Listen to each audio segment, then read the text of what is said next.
Y pasó, ya sabemos, ¿quién pasó? Un sacerdote. El sacerdote iba a su trabajo, ¿no? Es que a lo mejor iba retrasado. Dijo, no, es que ya tengo que estar preparando ahí el cabrito o las palomas, ya no puedo hacer nada por ti, se me hace tarde, tengo que preparar, tengo que lavarme, tengo que bañarme, tengo que cambiarme, tengo que estar ahí, recibir la paloma y hacer sacrificios. No puedo. Voy tarde. Pasó un levita. ¿Qué sucede?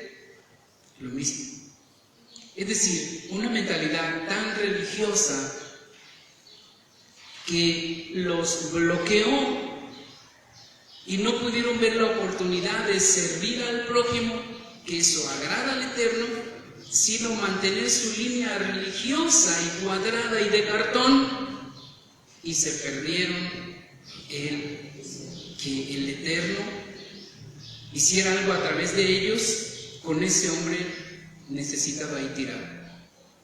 La parte fuerte es cuando dice un samaritano, uno que es un pagano para el religioso, es alguien que comete tantas cosas y no se lava bien las manos, ritualmente ni para comer ni para nada, pasó por allí, tuvo misericordia y lo ayudó. Qué parábola tan dura si pensamos en el momento, y aquí él se lo dijo.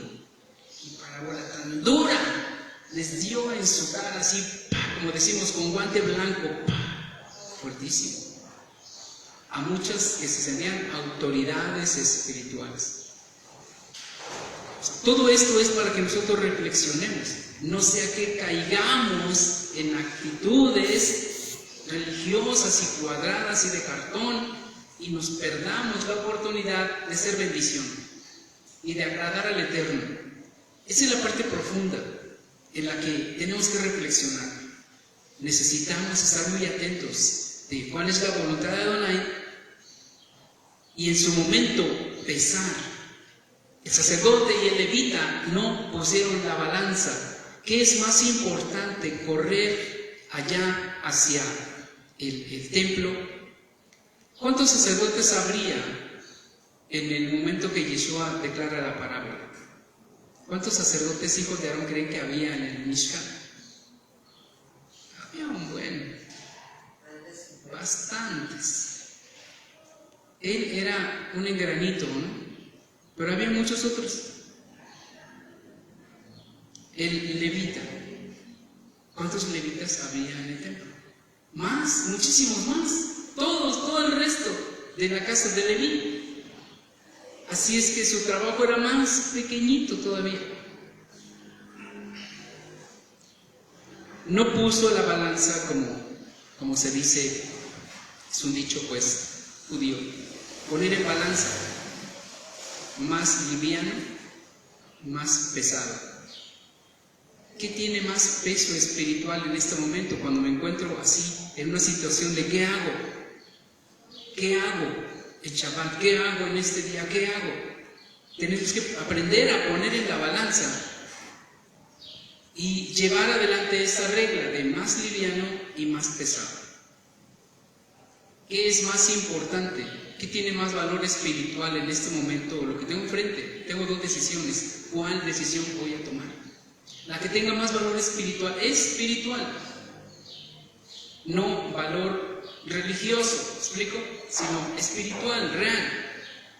Eso tenemos que aprender a hacer todos los días. Y entonces vamos a elevarnos, vamos a ir subiendo mucho más de comprensión, de entendimiento de la voluntad de Adonai. Porque el Adón Yeshua vino y habló, proclamó y enseñó al pueblo a que tuviera cuidado de lo que oía, de lo que veía y de cómo iba a actuar. Ve y diles. Sucedió el milagro y bueno, ya el resto de la historia la sabemos, ¿no? ¿Qué es más importante? ¿Hacer el bien o hacer el mal? Se los puso muy desequilibrado tal vez, ¿no? Pero la idea es eso. Es más importante hacer el bien. Con eso estás cumpliendo muchos mitzvot. Con hacer el bien a alguien que lo necesita, Es como si cumplieras al mismo tiempo 10, mis votos, 20 o 50. ¡Wow! ¡Qué oportunidades nos hemos perdido!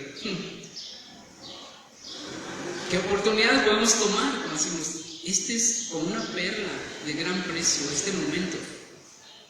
Lo voy a aprovechar y voy a hacer bendición. Porque así es como soy luz, así es como puedo decir que amo al Eterno, que tengo a Yeshua, y en su momento la persona, si decide buscar, pues sabrá por dónde. Pero de momento tiene una necesidad y que su necesidad sea suplida. Punto. Yo estoy para bendecir.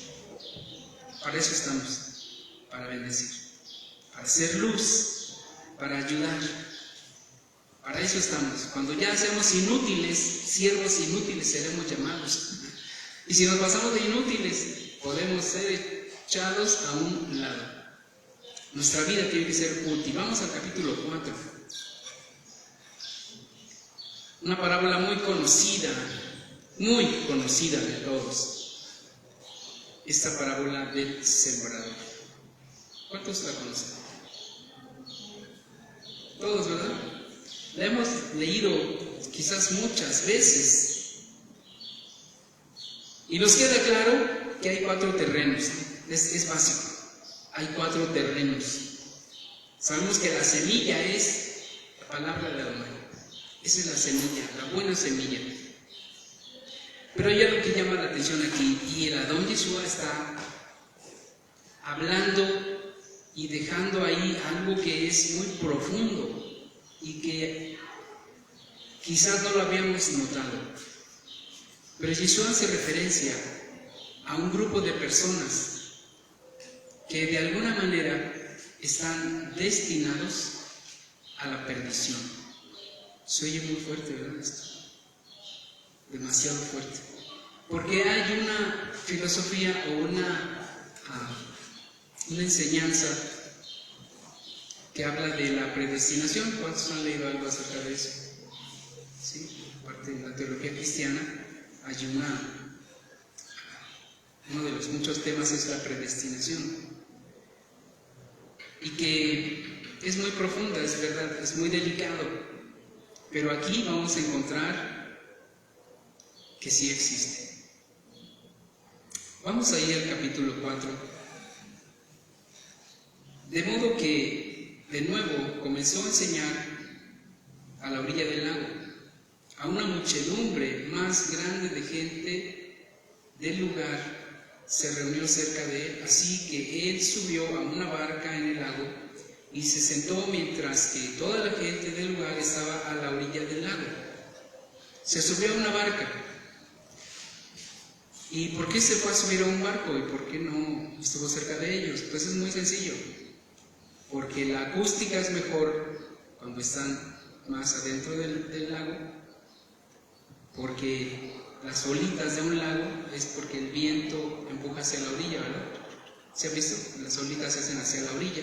Entonces ese es el viento y se vuelve de una manera acústica. Y obviamente que no era una lancha, en una lancha no hay acústica. Tenía que ser una barca un poco más grande, se dice que para unas 15 personas, una barca buena, más grande. Que toda esa madera también ayudaba a que hubiera un eco y escucharan cientos de personas. El viento, la barca, hacían una acústica y podían escuchar muchas personas. O sea, todo tiene también un sentido, un aspecto científico, ¿no? Yeshua conocía los aspectos de la ciencia y de la naturaleza, obvio, pues él estuvo allí en la creación, ¿verdad? Por él fueron hechas todas las cosas y para él, pues él lo sabía. Y aunque habitaba en un cuerpo humano, con una garganta humana, pues él tenía que usar también parte de lo que había ahí en la naturaleza para utilizarla a su favor y que hubiera entonces una acústica hacia la gente que estaba allí. Se subió a la barca y comenzó a enseñar. ¿Qué estaba enseñando? Siempre tenía algo que enseñar y enseñaba en parábolas, en ilustraciones, para que la gente comprendiera lo que tenía que comprender. Para muchos la parábola sirvió de tropiezo. ¿Recuerdan el texto? Como dice, y les hablaba en parábolas. Y hay una parte donde dice, para que oyendo no oigan y no entiendan y no se conviertan. Pero en algunas parábolas dejaba las verdades tan claras y tan sencillas que ya no hacía falta ir a consultar al rabino. Él lo enseñaba así, verdades que habían sido difíciles y profundas, él las ponía al alcance de todos. Porque el Eterno lo envió para decirle al pueblo su voluntad y explicarle al pueblo las instrucciones. A eso vino el Adón Yeshua, el maestro de maestros, el rabino de los rabinos. Vino a instruir a su pueblo para que entendiera estas verdades. Ahora, vamos allí. ¿Qué es lo que tiene esta parábola? Habla de un sembrador que salió a sembrar. Así es que la entrada es muy fácil de entender. Quizás los que nacieron en un rascacielos y nunca han ido a un parque le va a ser muy difícil, pero es muy sencillo buscar cómo trabaja un agricultor y entender todo esto. Y sucedió que al ir sembrando, parte cayó al costado del camino o junto al camino. Y vinieron los pájaros de los cielos y se la comieron. Las otras nos quedan muy claro, ¿verdad? Que cayó entre pedregales. ¿Qué pasó? Había poca tierra, porque las piedras estaban en ese campo, eran muchas piedras, y había tan poca tierra que aunque creció un poco, germinó y creció, luego ¿qué pasó? Por la poca tierra se fue muriendo. Pero tuvo la oportunidad porque germinó, porque empezó a crecer. El asunto de las piedras, el dueño de ese terreno tiene que hacerse cargo de las piedras. El terreno es el corazón del hombre y de la mujer, ¿sí? A eso se refiere. Una parábola es una comparación. Así que tiene que ver con el corazón de cada persona. Si el corazón de esta persona, de aquella persona, tiene muchas piedras, después lo dice allí, no hay que explicar tanto, solamente hay que ir al texto. ¿Qué significan las piedras? Y en el otro terreno, ¿qué significan los abrojos y los espinos? Allí mismo lo explica, los afanes de esta vida. El que voy a comer, ya cambió la moda y no he comprado ropa nueva, el que voy a hacer, ¿no? Todas esas vanidades. Ahí lo explica. Es muy sencillo. La tierra buena no tiene explicación. Un corazón que se despoja de todo para que entre la palabra es tierra buena. Y ahí va a germinar, a crecer y a dar fruto al final. Así es que uno es una tierra fértil cuando una persona verdaderamente quiere la palabra. Quiere la palabra, entiende que la palabra de Adonai es vida y simplemente pone su corazón dispuesto. Él ya trabajó, ya quitó los estorbos. Hay quienes no acaban de quitarlos, y qué triste, porque son como los pedregales. Si hay tierra y debajo de la piedra hay más tierra, solo hay que removerlas para que la semilla pueda crecer fuerte y llegue a dar fruto. Pero no, muchas personas quieren seguir en ese terreno y con sus mismas piedras, con sus mismos espinos y abrojos y sus afanes mundanos, y no se puede combinar una buena semilla en un campo de piedras y de espinos y de abrojos. No se puede. Pero eso es asunto de cada persona. Él tiene que analizarse, porque quiere la palabra. ¿Cuántos se acercaban a Yeshua para recibir bendición? Multitudes, multitudes. Y a todos los llamó ¿a qué? A que caminaran por la Torah, ¿sí o no? A todos. Vuélvanse de sus malos caminos, vete y no peques más, mantente en la Torah, sigue yendo a la sinagoga, no dejes de asistir al templo en las festividades, mantente en tu vida judía, Yehudi, adorador de Yahweh. Pero muchos con sus piedras y muchos con sus espinos. Pero decía, aquí encontramos un grupo de personas. los de junto al camino. ¿Cómo se le llamaba a la secta de Yeshua? Los del camino. No se les llamó cristianos, eso no existe. Se les llamó la secta de los del camino. Los del camino.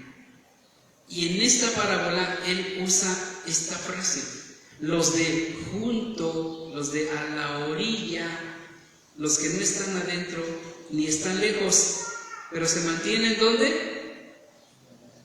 En la orilla. Hay de aquellos que ni entran, ni dejan entrar a los que van entrando.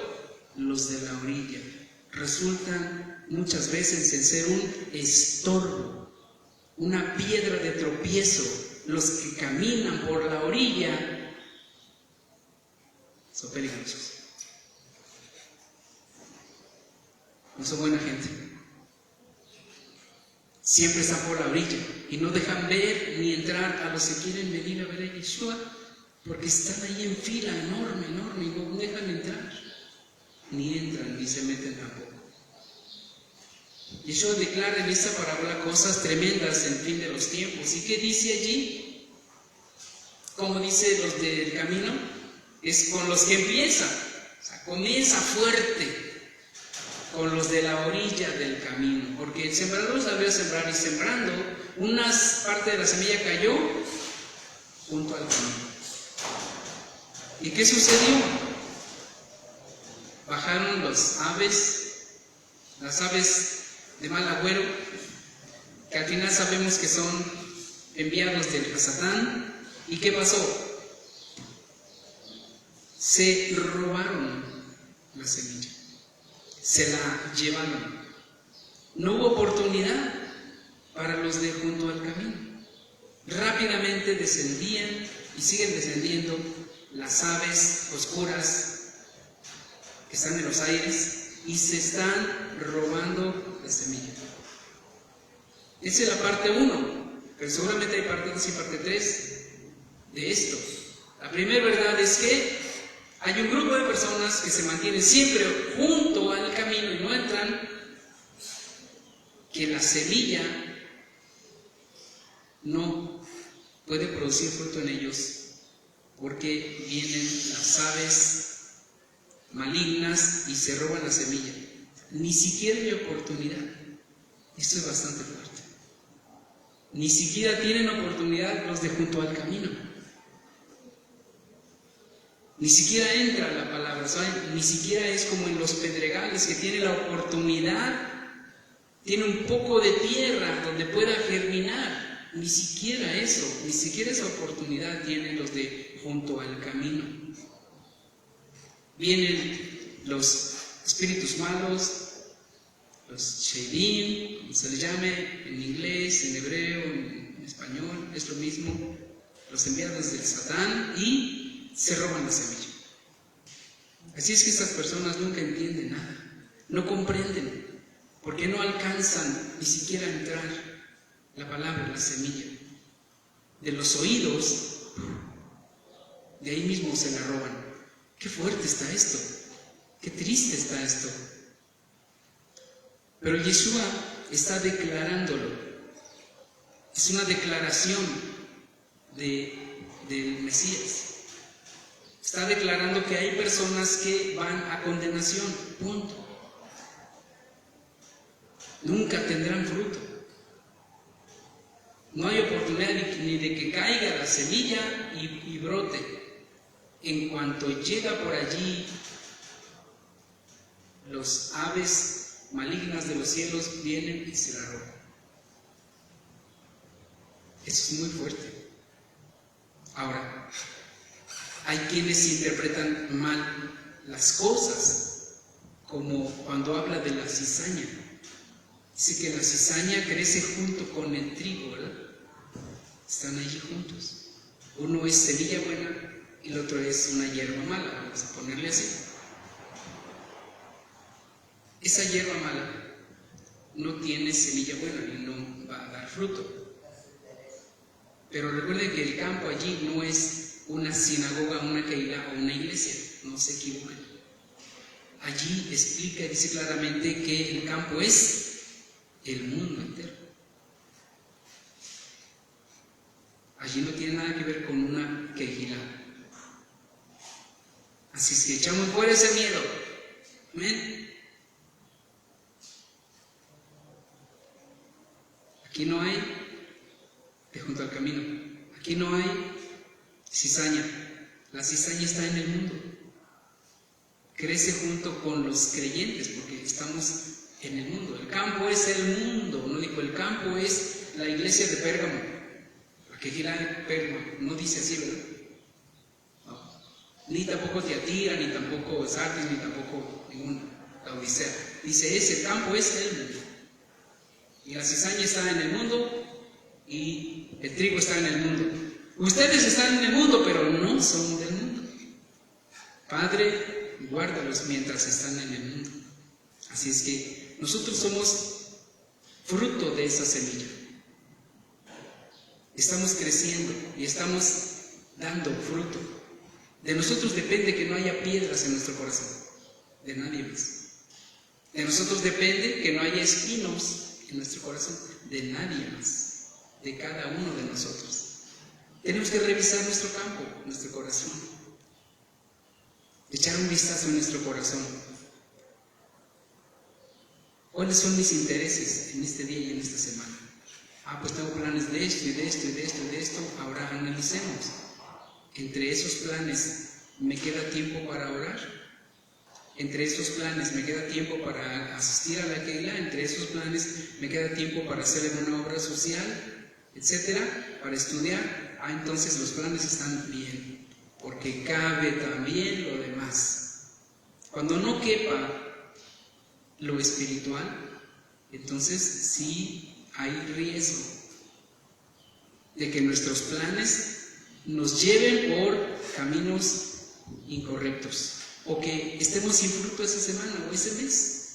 Así es que seamos cuidadosos con nuestros planes diarios, semanales, mensuales, trimestrales, semestrales. Mucho más los anuales, ¿no? Tienen que estar las fiestas en sus tiempos. Adonai le dijo a Moshe, habla, Emor, habla al pueblo y dile, estos son los tiempos. Todo lo que ordenen y calculen y planeen, acuérdense, están primero mis tiempos. Y luego pueden hacer ustedes todos sus planes.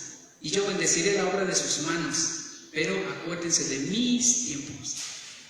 Para eso son mis tiempos, mis temporadas. ¿Podríamos profundizar aquí en los del camino? Yo creo que puede haber muchas cosas ahí interesantes, más de fondo. Aparentemente, o en primer término, encontramos ahí que hay un grupo de personas que está fuera. La semilla no encuentra lugar, por lo tanto, no va a haber fruto en ese espacio de terreno, en los de junto al camino. Alguien que es un creyente puede convertirse en una persona de los del camino, salirse del camino. Podría ser que sí. Podría ser que sí. Pero también recordemos que cuando una persona es sincera en su momento y abre su corazón y lo rinde al Eterno, por un tiempo camina por allí. Pero en su vida, en el transcurso de su vida, pues hay afanes. Todos tenemos afanes. De repente estamos en medio de los afanes y decimos, ¿qué estoy haciendo aquí? Afanado. Tengo que encontrar salida. Porque hay la promesa de que el que ande en el camino, aunque tenga los pies chuecos, estoy medio parafraseando, no se saldrá del camino. Luego me encuentran el texto y lo ponen ahí como comentario. Está interesante. El que está caminando por el camino como sea, aunque tenga los pies chuecos, no se saldrá su pie del camino. ¡Qué bendición! Si soy sincero, muy sincero, de verdad, y oro y leo y me esfuerzo, Él me va a ayudar con mis defectos. ¿Sí? ¿Puede decirlo usted también?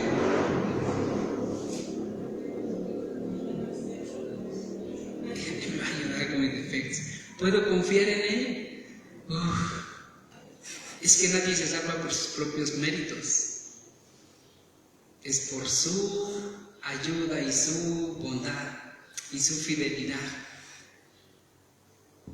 Así es que profundizando un poco allí, podemos decir que Él exactamente sabe, conoce la línea genética y el corazón de cada persona. Él sabe quiénes, aunque les pongamos la olla llena de letras de las palabras de Adonai, no van a entrar ni siquiera con una cucharita. Son los de al lado del camino.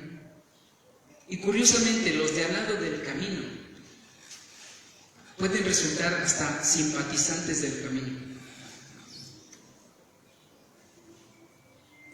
Qué bien que estás yendo ahí, Javier. Me da tanto gusto.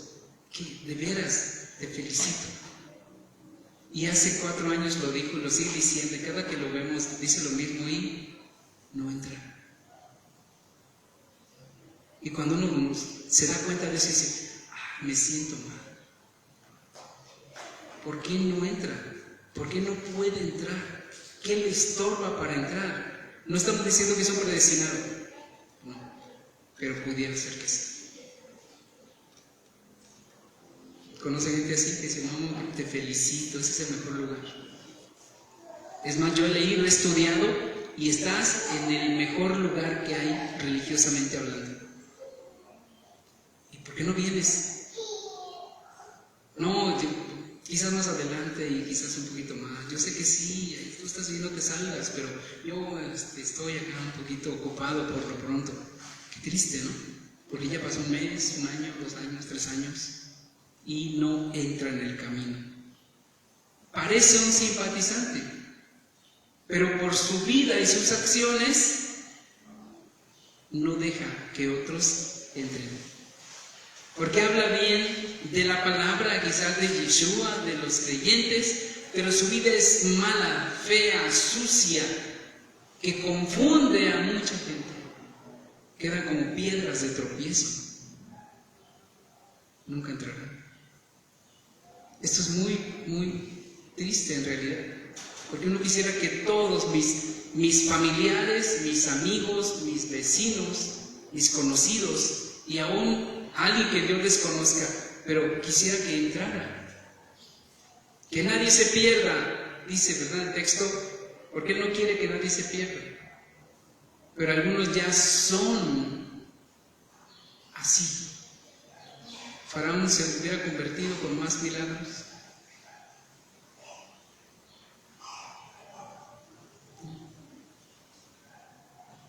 No, ni con más milagros se hubiera convertido el faraón.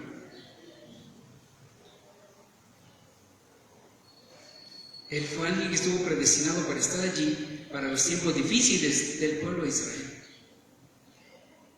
Fue acomodado en su momento para que el Eterno manifestara todo su poder y su pueblo se animara, se pusiera valiente y dijera, sí, ya, vámonos de aquí, nos quitamos las cadenas y nos salimos de Egipto. Y así ha habido muchos personajes. Hitler se hubiera convertido, a veces lo pensamos, pues a lo mejor si yo lo hubiera predicado, a lo mejor sí se convierte. Si yo hubiera estado allí. ¿Él conocía a los judíos? Sí. Bastante bien. Sabía de los grandes científicos, sabía de los grandes médicos, sabía de la gente muy letrada, la gente enorme en lo musical. Su Torá, quizás tenía una ahí. Y seguramente tenía alguien que se la leyera.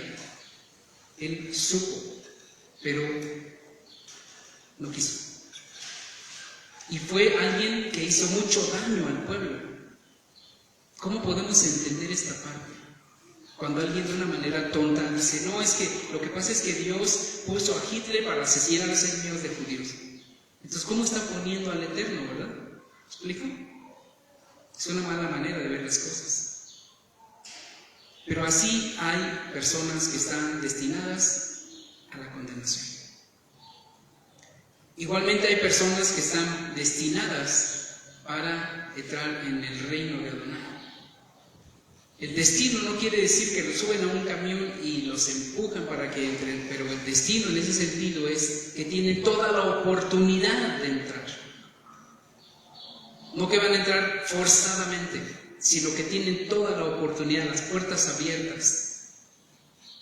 Y en este caso, todos los que sean descendientes de Abraham, es decir, las 10 tribus perdidas, aquí entran todos los mesiánicos, todos los evangélicos y todos los católicos tienen la oportunidad de entrar. ¿Tienen una Biblia todos? ¿No es cierto? Y hablan del mismo Hijo de Dios. Bueno, diferente entendimiento, pero todos dicen, es que Dios tuvo un hijo. Es el Hijo de Dios y es el único que murió en la cruz y es el único que salva. Ahí coinciden las tres, ¿verdad? Católicos, evangélicos y mesiánicos, ¿sí o no? Entonces todos estos tres grupos tienen la grande oportunidad de entrar. Tienen la oportunidad de entrar. Y más cuando entendemos que entre estos tres grupos, una enorme mayoría son parte de las 10 tribus. Entonces tienen una gigantesca oportunidad de entrar y alinearse en el camino. Alinearse. No quiere decir que como están, ya está todo correcto. Porque habló Adonai a Moshe y le dijo, habla y establece los tiempos, establece, ¿qué más? Las temporadas, las festividades, los días y las maneras. Ahí está. Así es que alegremos nosotros que estamos aquí, los que son parte de una quejila, porque es la grande oportunidad y están adentro, estamos en el camino. Solo hay que seguir avanzando. Eso es todo. Estamos en el camino. Y aún con mis defectos, decimos otra vez, aún con todos mis errores, mis defectos, mi pie chueco, Él me va a ayudar a que no me salga del camino. Su grande bondad y su grande fidelidad. Es una promesa de Él. Si yo me equivoco, de cualquier manera Él me va a ayudar a retomar el camino. En ese sentido podemos estar tranquilos.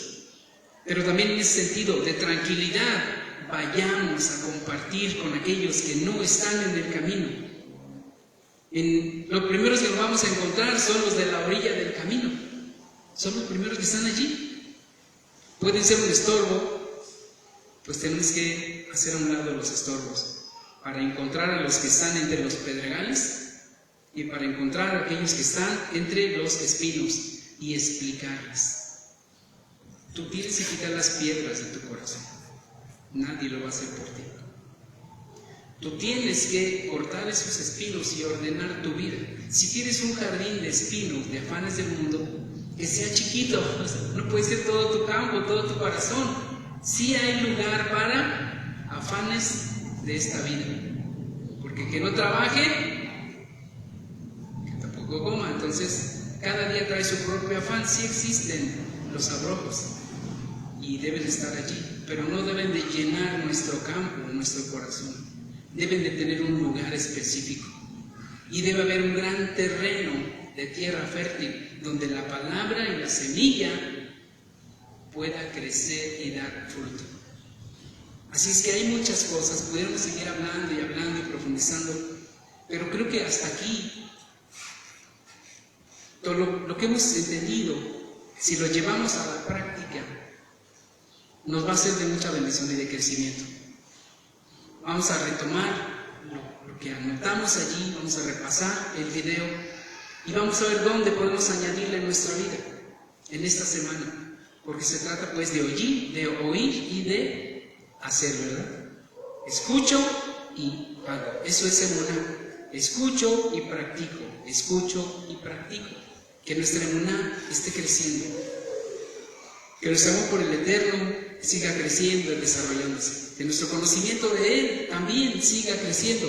Pero que nuestras buenas obras y nuestras buenas acciones no paren. Que sigamos siendo bendición para el que necesita. Que sigamos siendo bendición para el pobre, el huérfano, la viuda.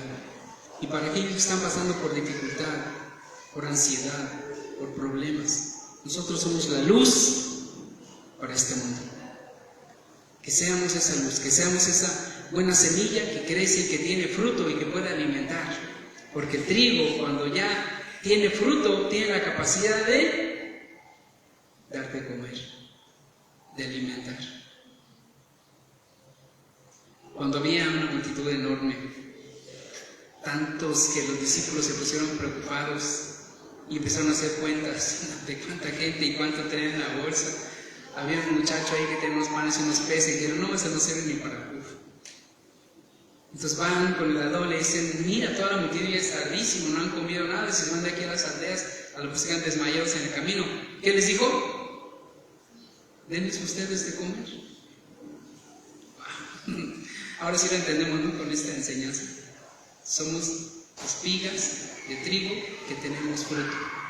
Vayamos a darle comer al hambriento. Nosotros somos espigas con mucho fruto. Podemos alimentar al que está hambriento. Al que está hambriento, dale de comer. Al que está sediento, dale de beber. Al que está desnudo, vístelo. Y así entonces estaremos siendo luz en esta oscuridad, en este mundo oscuro. Que el Eterno Todopoderoso siga ministrando nuestras vidas. Y que las personas que puedan ver este video, quizás ahora sí ya se decidan a ser parte de una comunidad, de una quejilá, hacer un pacto con el Eterno, ir a la tevilá, purificación ritual, y hacerse parte de una quejilá, y contribuir con su esfuerzo, con su trabajo, con sus finanzas, con sus oraciones, para que el reino de Adonai siga creciendo hasta que se establezca en medio de nosotros. Amén. Y pues vamos a ponernos de pie y que el Eterno derrame su bendición sobre nosotros en este día.